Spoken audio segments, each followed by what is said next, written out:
BRS ప్రభుత్వ నేతలు ఆ సమయంలో పనిచేసిన అధికారులపై చట్టపరమైన చర్యలు తీసుకోవాలని సంచలన వ్యాఖ్యలు చేశారు మాజీ అడ్వకేట్ జనరల్ రామకృష్ణారెడ్డి.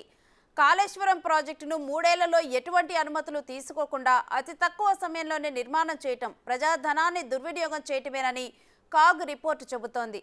ఈ రిపోర్టు ఆధారంగా ప్రస్తుత ప్రభుత్వం చట్టపరంగా చర్యలు తీసుకోవచ్చని అన్నారు.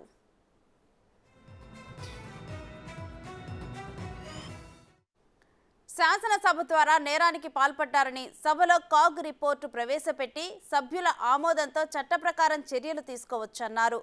కాగ్ రిపోర్టు రాజ్యాంగబద్ధమైన రిపోర్ట్ అని, ఆ రిపోర్టు ద్వారా పార్లమెంటులో శాసనసభల్లో చట్టప్రకారం చర్యలు తీసుకునే హక్కు ఉందని సుప్రీంకోర్టు గతంలోనే తెలిపిందని ఈ మాజీ ఏజీ గుర్తు చేశారు.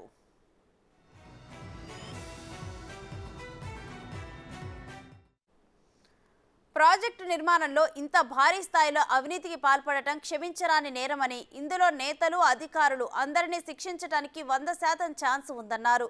అంతేకాదు గత బీఆర్ఎస్ ప్రభుత్వం కాగ్ రిపోర్టును తొక్కిపెట్టడం నేరమే అన్నారు.